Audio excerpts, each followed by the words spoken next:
Long gone are the days of waiting to be seen in a doctor's office only to have that awkward conversation with your healthcare provider. Wisp gives you access to sexual and reproductive healthcare from the comfort of your home. Get treatment for BV, yeast infections, UTIs, and much more delivered directly to your home or ready for pickup at your local pharmacy in less than 3 hours. The best part? Wisp is discreet, convenient, and you don't need medical insurance to receive care or prescription medication. Visit us today at hellowisp.com.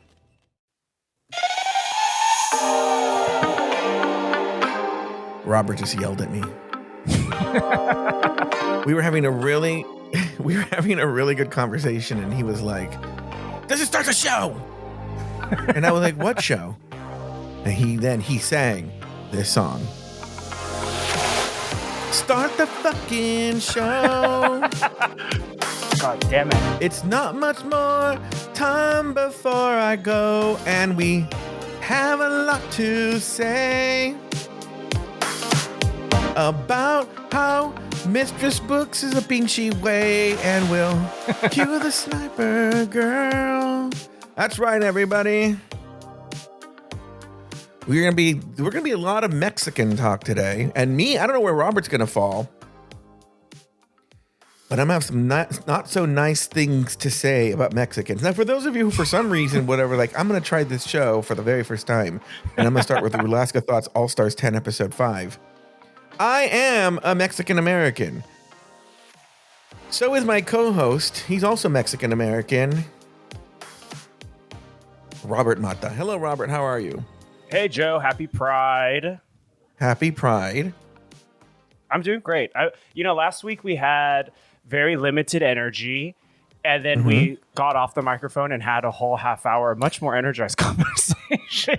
And, 100%.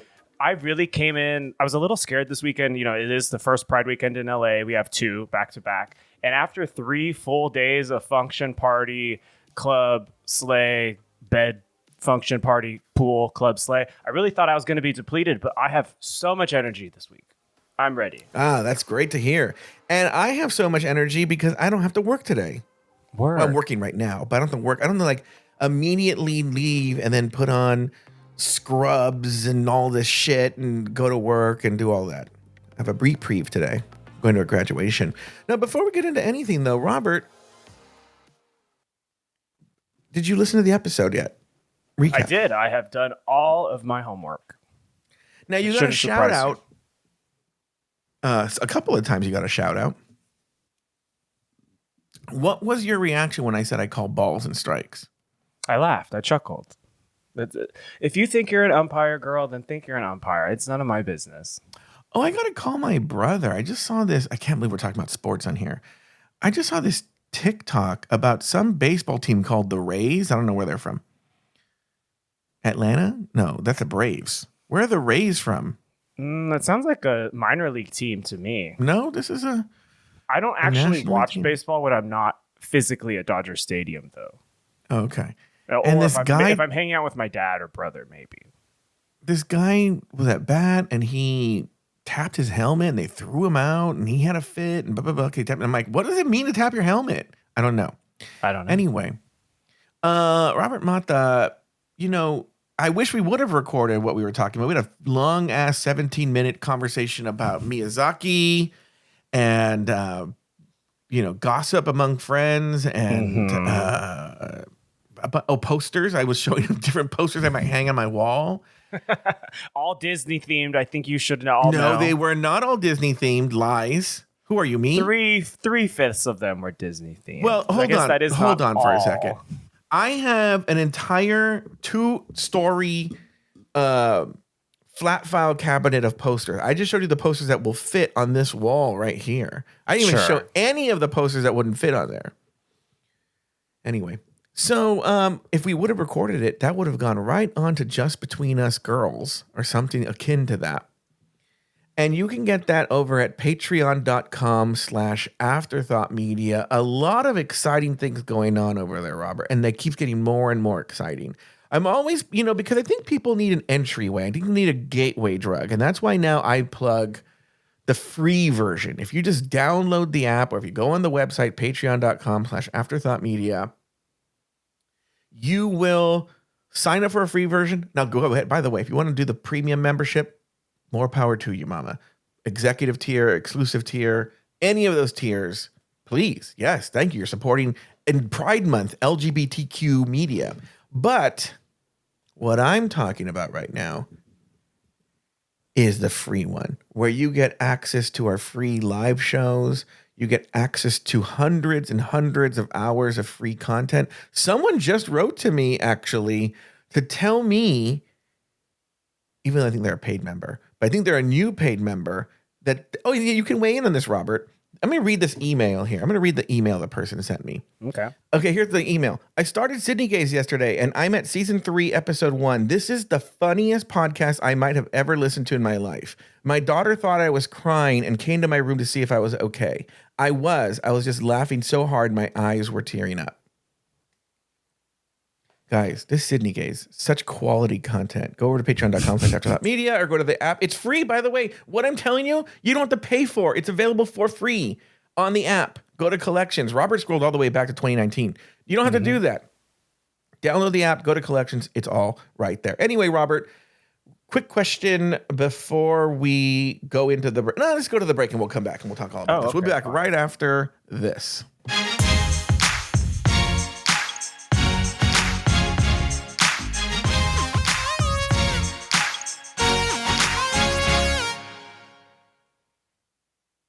So, you just started using LinkedIn Premium. Now what? Well, on your premium company page, you noticed around 7.5 times more page engagement and 5 times more page views. Well done. And now, new clients are messaging you. All because you're using LinkedIn Premium, which helps you get the business growth you want. Think big, small business. Think big.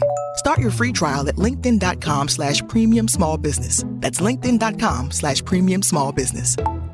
All right, here we go. New Phineas and Ferb is here. We're back, baby. For 104 more days I know what we're gonna do today. of summer vacation. I am ready for summer shenanigans. Let's do it. Oh, yeah. All right. We're gonna bust Phineas and Ferb once and for all. Are we gonna do this again? New inventions, shenanigans, innators, adventures, and songs. Brand new summer vacation. New Phineas and Ferb starts June 5th on Disney Channel and next day on Disney Plus on DisneyPlus.Disney.com.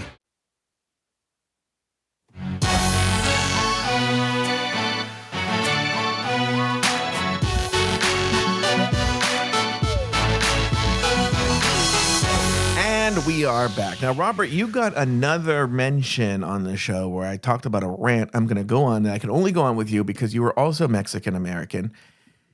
But we're not going to get to that yet. What I want to get first, I want to get your thoughts on this episode. Well, I think we've reached my favorite segment of our show, which I think should be renamed to Mexican Gays Complaining. Mm-hmm. I love this episode a lot, though I did see it a little burnt out and deflated at the tail end of a 72-hour long Pride Fest. So I had heard from the myriad of homosexuals that I interacted with over the weekend how good this episode was, how good the drama was, how fun the rap roast was, how good of a guest judge Chaperone was. It just endless praise all weekend long about this episode. So I had quite high expectations going into it, and I do think that they were mostly met. Mm-hmm. Like I'd say like 95%. Yeah, I agree with everyone. But I do think that the roast itself was a bit messily produced and quite frankly messily performed and not the height of Drag Race Challenge quality. But I'm okay with that because there is so much fun drama and silliness and inevitably, as we're about to embark on ourselves, discourse about things that have been happening that it just feels like Drag Race is back. Yeah, well, look, on the very first episode of this season, on the episode 0, on the Meet the Queens, we talked about how this new format was a proof of concept. And I think that this format is already proving to be successful. I've already seen speculation online about future casts, and I don't know how accurate it is, but they're all just already assuming that this is the format for next season as well, which I think is a good thing. I think I don't know. I think it lends itself well to this. I agree. It's fun. I'm sad that more than likely we're only going to have one more weeks with MPBFAG. Oh, yeah. By the way, someone wrote in on Discord or Patreon or something and pointed out that Nicole Page Brooks is also at least partially a Latina. That is correct. She mentioned it, I think, in passing in Untucked Season 2, I think it was. It was very brief. And honestly, I don't even remember if she was actually authentically came to be Puerto Rican or if she's just doing that white girl thing where they had sex with the Puerto Rican once. So then they say, oh, I have a Puerto Rican inside me, you know? Oh, I see. I don't remember, though. She genuinely could have been saying she was actually Puerto Rican. True. Good point. All right, Robert Mata. Let's talk about, to me, the only really thing to talk about is looming large over the episode. And for those of you who might need a reminder, who don't listen to Quick Drag Race Recap, or watch the show. Do you listen to this Quick Drag? No, I don't. That's fine. It's not meant for you. Well, then. It's meant for people. I've gotten positive feedback on it. It's meant for people who don't watch the show. Maybe they don't have Paramount Plus. Maybe whatever. They just want to know what happened. Well, I listened to the first one and I was like, girl, I thought this was supposed to be quick. It's been like 15 minutes. They've been quick since. So anyway, Mistress Isabel Brooks, just for a recap for everybody, and Georges pulled a fast one on Nicole Page Brooks and Carrie Colby, and essentially, for all intents and purposes, stole their points from them. Swindled them, conned them out of their points. Did you have any thoughts on this moment? How did you feel about this? Because we have both in the past said what big fans of Mistress Isabel Brooks we are. Yes. I knew coming off of last week's discourse, which primarily was Taylor and a lot of other fans feeling that Mistress was a bully, and then we rebuked that, you more forcefully than I, but ultimately we disagreed. And then in the first 10 minutes, Mistress does something that I very much applaud her for, because Drag Race queens and all-stars love to give lip service to the concept of strategy, but they never once have ever successfully pulled off anything that is actually some type of like near Machiavellian level of I'm actually going to do something ruthless that is actually going to get me ahead. And that is what Mistress did. She did do it very sneakily, very rudely, very disloyally, very dishonestly. She had a lot of negative qualities on display in the course of that conversation. I cannot co-sign them nor abide by them, but as a TV interviewer or as a TV viewer, I was thoroughly entertained. My jaw dropped it dropped immediately into a smile. Like, oh my God, work it. And then, little sidekick Georges, unfortunately for her, did the same. And I think at that point I was like, okay, well, Carrie Colby's a dumbass, so whatever. She is going to fall in this trap, but it is shitty to my girl Nicole. So there, I see both sides of the issue. I am still at the point where I'm like, I don't think still that she's a bully, but she is not showing herself to be a good person. That's for sure. But I applaud the TV character boldness. I was thinking about this today, and I was thinking about, Mistress is the topic of the discussion. And how she's made herself into an official TV villain, or at least Drag Race villain. And she's embracing her villain era, to sort of semi-quote her. And so I think she can weather the storm and whatnot. But what's funny, I was thinking about, and no one talks about Georges as much unless it's just as a unit with Mistress Isabel Brooks. But I feel Georges might be the big loser here, because I think she was always seen in a very positive light, in a very harmless. Even if pardon me? I think she was always seen as harmless. Harmless, yeah, harmless. Oh, that cute little harmless twink. And so she may coming off with a little bit of a stink on her, which, again, I think Mistress has the ability to absorb that and not care, to at least appear to not care. But I wonder how Georges comes out of all this. It's I'm very curious to see how it goes. The visual, the optics, they're not looking good right now because they're just two snide, catty Mexican Americans cuddling on the couch, laughing at the misfortune that they've intentionally sort of thrown on others. Like mean hot Cheeto girls. A little bit, yeah. And you know what makes it even worse for me? This is probably the most I will, I don't know what the word is, disavow Mistress's actions today, is that we listened to the fight with Tina Burner last week twice, so it particularly stuck out in my mind that Mistress explicitly said, I'm a lot of things, but I am not a liar. And as someone who is also a lot of things, but not a liar, I related to that. I felt that. I gave her that grace. But she's straight up fucking lied at the beginning of this episode. So that little bit of relatability and grace that I gave her, I very much like that funny meme of that little ginger girl snatching that ticket back on the plane. Thank you. Yeah. I'm taking it back. That's I would have done that 100%. Taylor decided to go to the whole World of Wonder Mastermind Corporation, that where Taylor and Nathan like to go to this place that like World of Wonder, multinational media conglomerate, World of Wonder would never allow that. And I think they'd be here for it. If Nicole got up, short of punching Mistress in the face, if she got up and legitimately just snatched it right back, I think they'd be here for it. It sort of reminds me, akin to it is,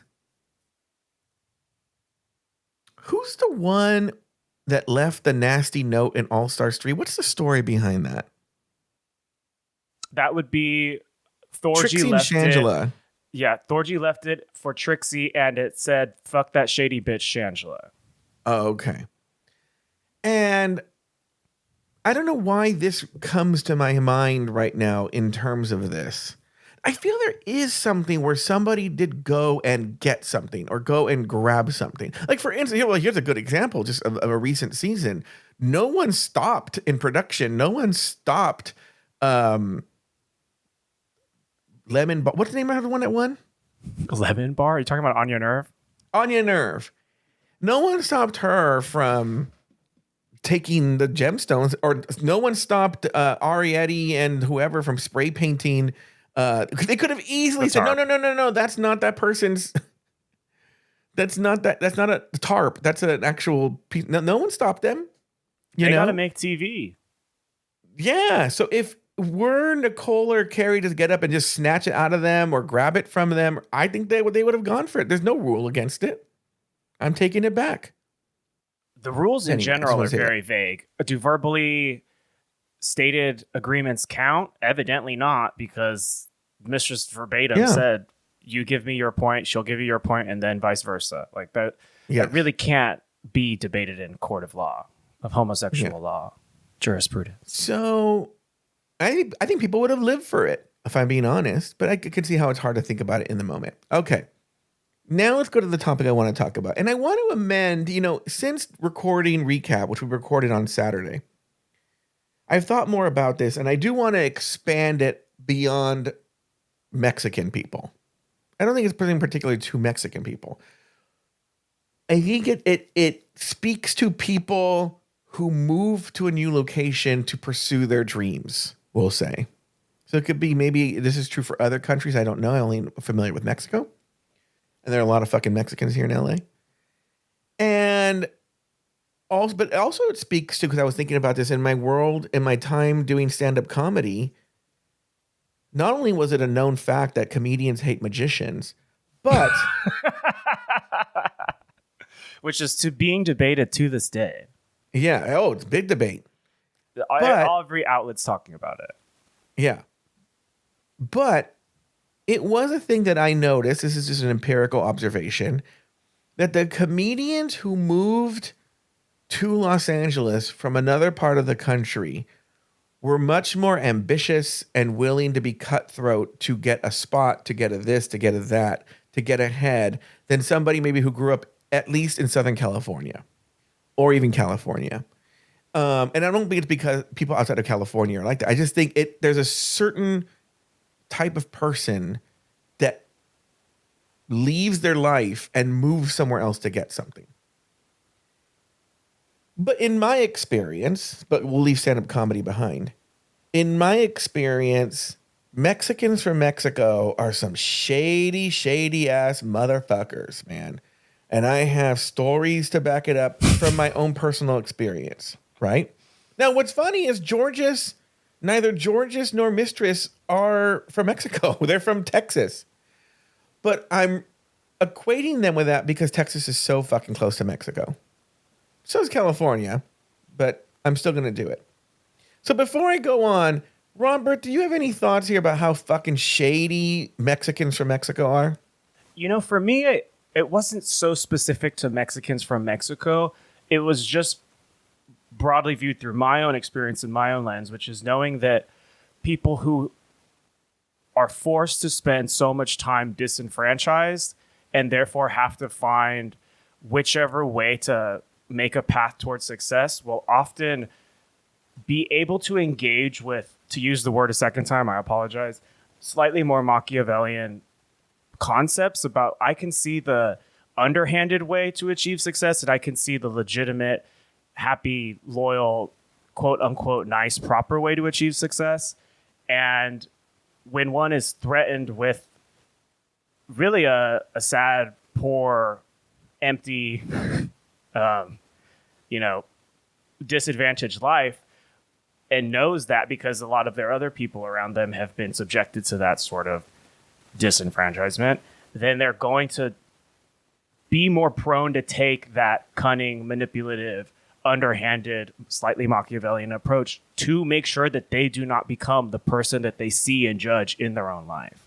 Yeah, and I do think also there is a dog eat dog mentality in that. Yes. I just saw a video, and we know this happens frequently. I just saw this video. Do you ever see this Tizzy? No. Tizzy posted this video. He's one of those No, Tizzy's one of these like internet justice people who like post people behaving badly and hope. He's very popular, so he exposes them or whatever. And he posted this video of this very Trumpian looking white guy. So you can imagine shaved head, beard, or goatee. I can't remember what. Driving a fucking huge ass truck emblazoned with his company's name on it. And the video is from some Mexicans who did work for him, and he dropped them off and then refused to pay them. And when they're filming him, he said, "It's because you're illegal. I don't have to pay you because you're illegal." Now, this is infuriating, but I'm sure it's something that is dealt with all the time from people who are undocumented and do day labor as work. Okay. Yeah. I'm sure it's a constant. In fact, actually close by me, right by where I live, and I think this is a noble thing. I like this. The city next to me, it has a lot of Mexicans in it. They have, like, in the Home Depot parking lot, there is a thing from the city, and the day laborers have to go through this thing, and they help dole out the work fairly, but they also, through the city, take the person's license plate down, blah, blah, blah, blah, so that people aren't ripped off. They're there to act as a middleman. Okay. There's some recourse. Yes. Now, that said, in my 20s, when I was moving a lot more, the first time someone had said, "Oh, you should go to U-Haul." They basically have like the Home Depot people, but U-Haul, they move for you. I was like, "Oh, okay, that's great." Okay. So I went there, and they were all ran up to my car, and I was like, "Hey, how much?" I just need like 2 or 3 guys, and then they always have a team. They're like, "Oh yeah, $300 for the whole day." I'm just making this up. I see the scheme that's happening already. Yeah, keep going. Oh, I want to know what you're thinking the scheme is. Well, I'm thinking the scheme is that they're going to pretend that they need more people and they need to get paid more once you've already agreed to the deal. And then suddenly you're going to be like, "What? Close. I didn't sign up for this." Close. So then I this is the first time. I took them, and halfway through, they were like, "Oh, we didn't think this was as much." I lived in a little apartment. "We didn't think it was this much work. We need to charge more." And dummy me was like, "I'll pay you a little bit more, but no." So I was with a friend needed to move. And I said, "Listen, you got to get these guys." But I tell this guy, "Listen, but this is the scam they're going to pull. So just be prepared for this scam." Yes. And so we went there, and I went with him, and I said, "Listen, this is what's going to happen. We need this many people. Don't do this scam. Don't do it. We already know about it. Don't do it. How much are you going to charge? Tell us. And we even said, if it's more, tell us. Just tell us. No surprises. I'm going to say $300 again, right? $300. Sure. We get through halfway through. Oh my God, we didn't know it was this much work.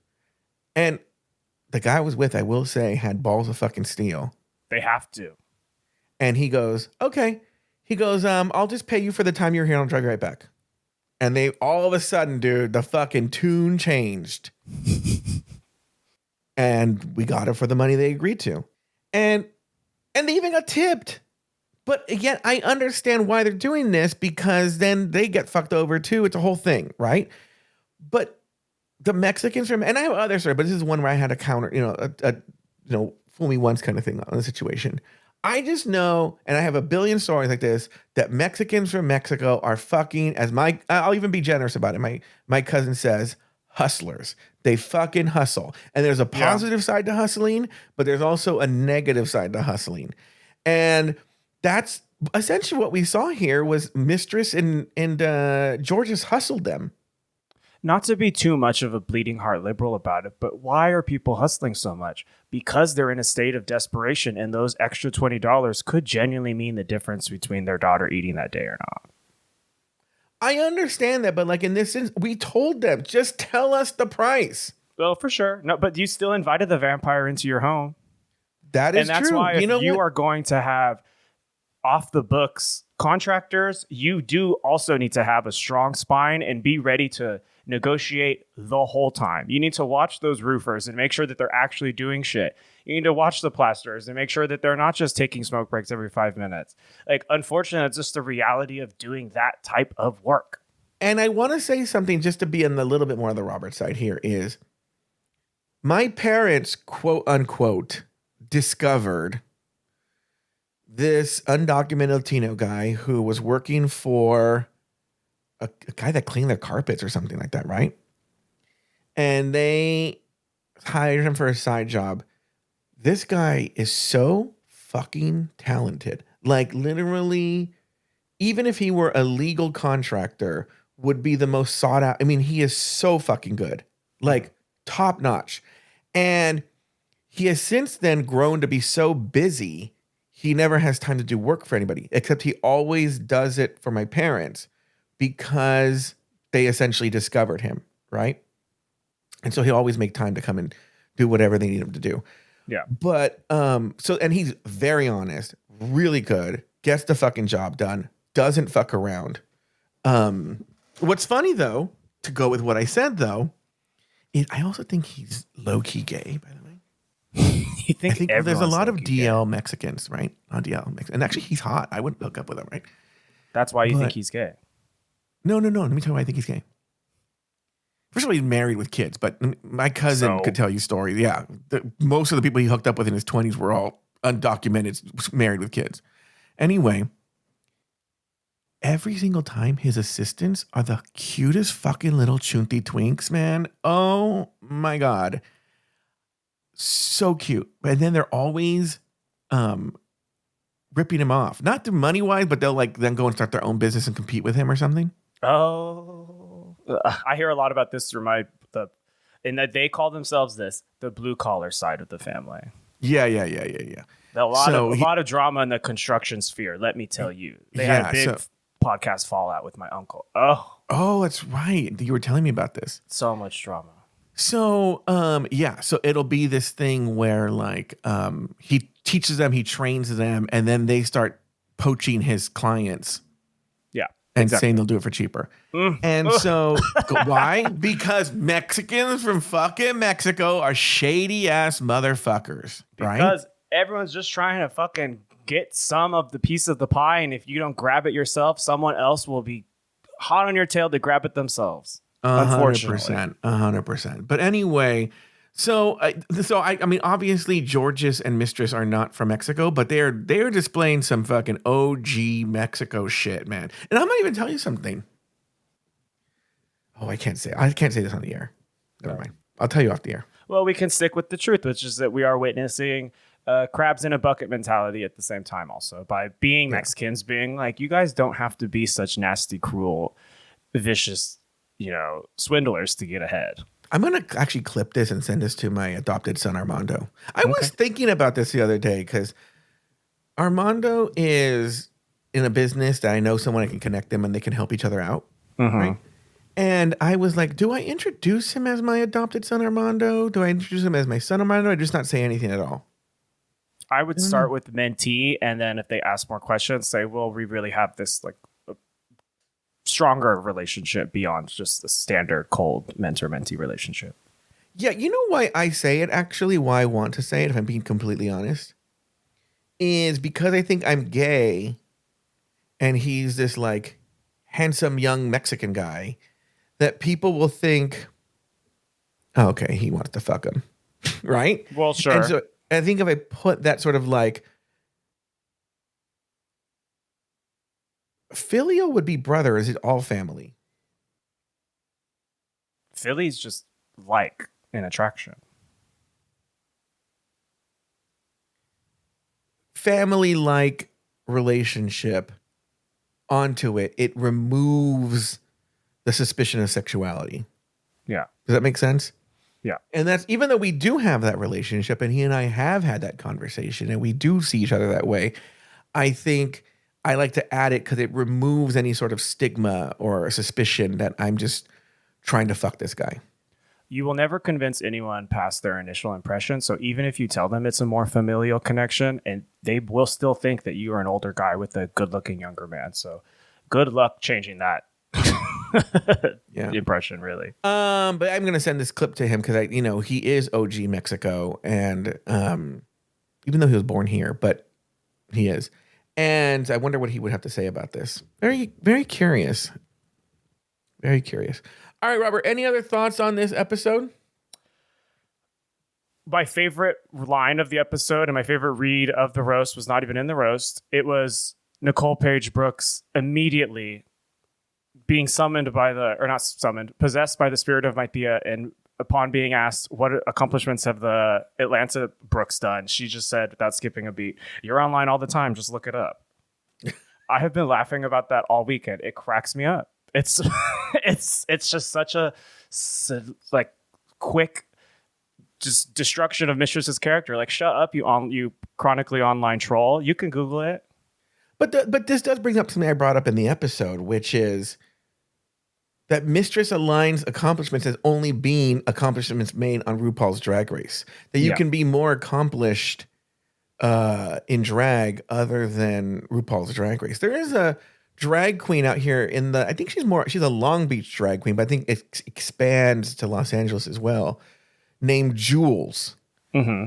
And I know she knows all the old school drag race. Like, I know she's friends with Delta and Raja, but she's very accomplished and she books a lot of fucking shows, And so I would say that even though she's never been on RuPaul's Drag Race or probably never be on RuPaul's Drag Race, I would say she's an accomplished drag queen.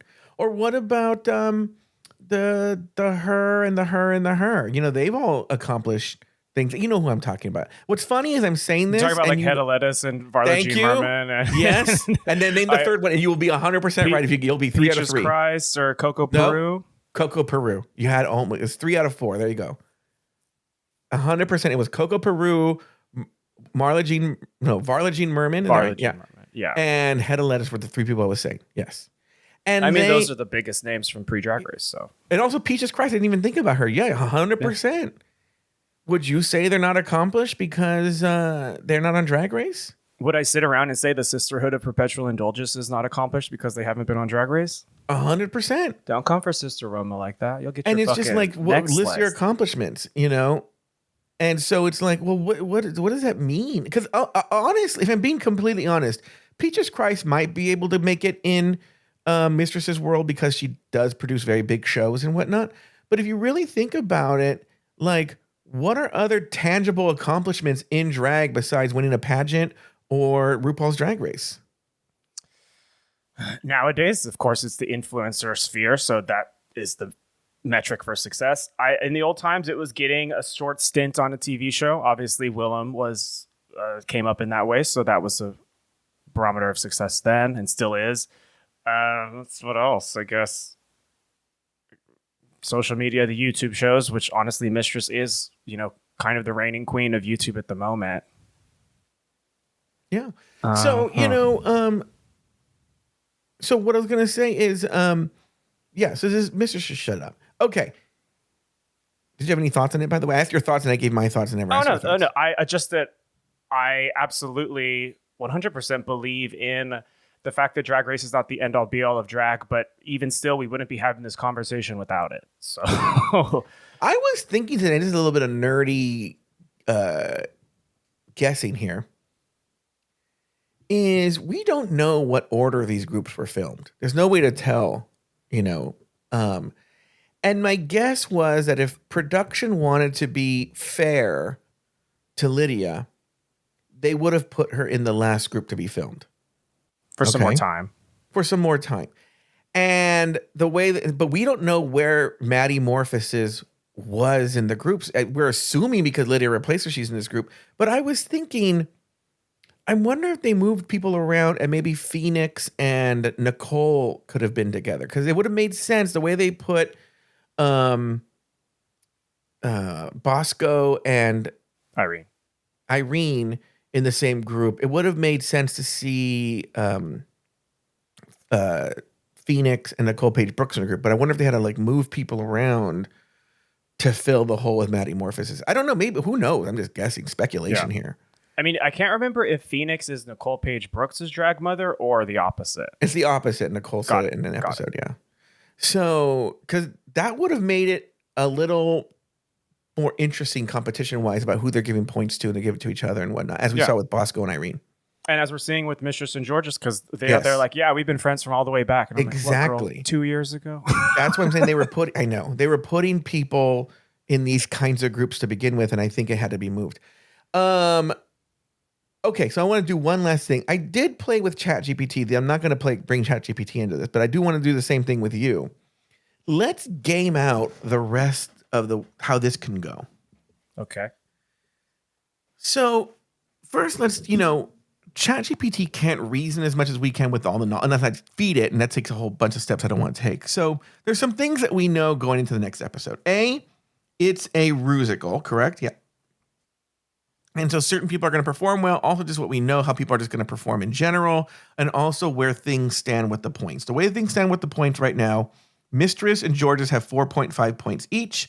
You have Lydia with 3, Tina with 2, and the remaining with 0.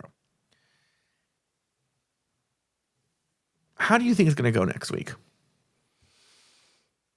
It's a rusical on stage, which is really just the same exact sort of visual of the challenge from last week. So I don't know why they decided to do that. But I think it's clear that Mistress and Tina will probably have the most ease with a rusical. And Georges will have the most ease with the dancing. Lydia, I'm not certain how she'll perform. Hopefully Michelle won't call her nervous when it was the one time she wasn't nervous. But hey. Nicole will continue to do Nicole. So I don't really expect her to get much points.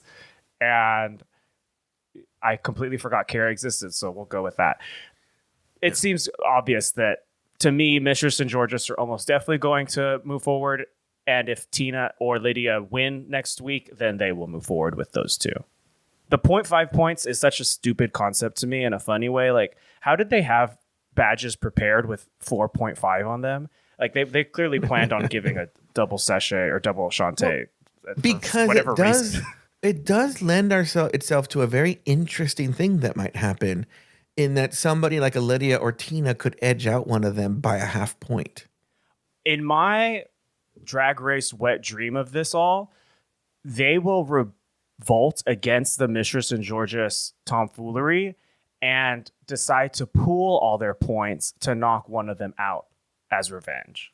True revenge of the queens. And that was one of the things I had to tell ChatGPT when I was playing around with this, is because it kept trying to evenly give situations where, Nicole's giving Mistress a point or something. That's not happening. Yeah, and I told her, I said, you have to assume if Georges and Mistress are getting 0 points unless it's from each other. And that's why I thought it was a stupid thing to do it in the first opportunity, because there are 2 more point distribution times where they should have been able to felt safe giving them points. They fucked themselves in that regard.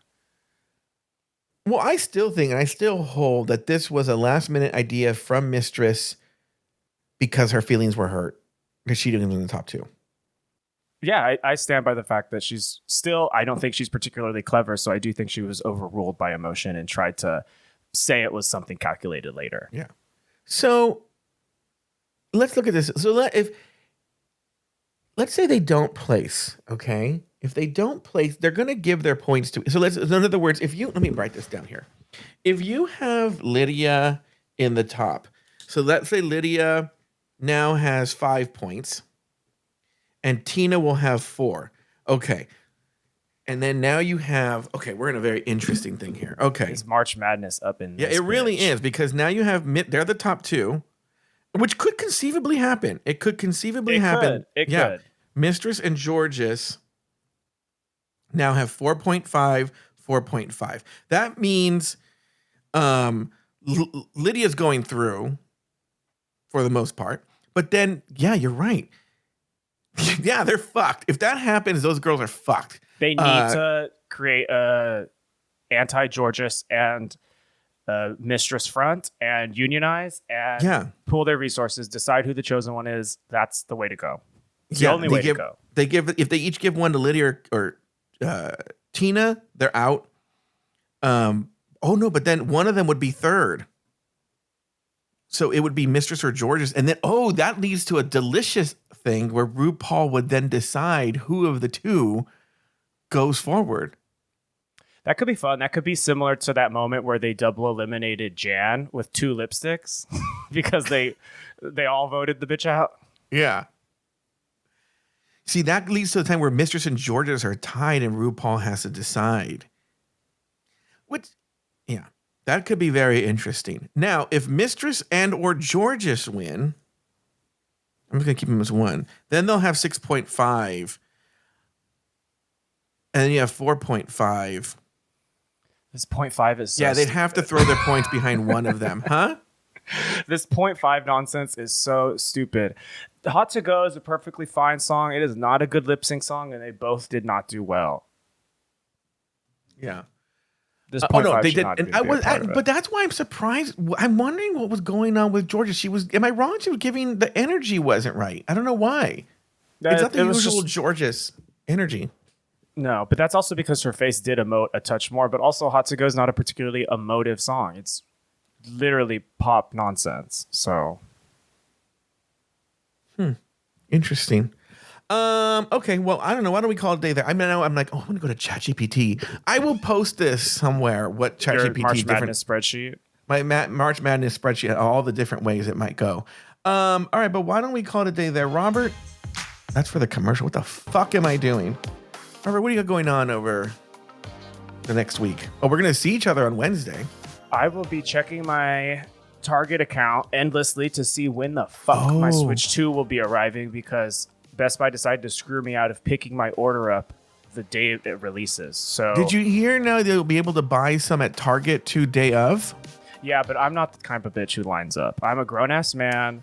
Yes, I have wanted a Nintendo console on release, and all my life I've never had one. So I guess this is not my time.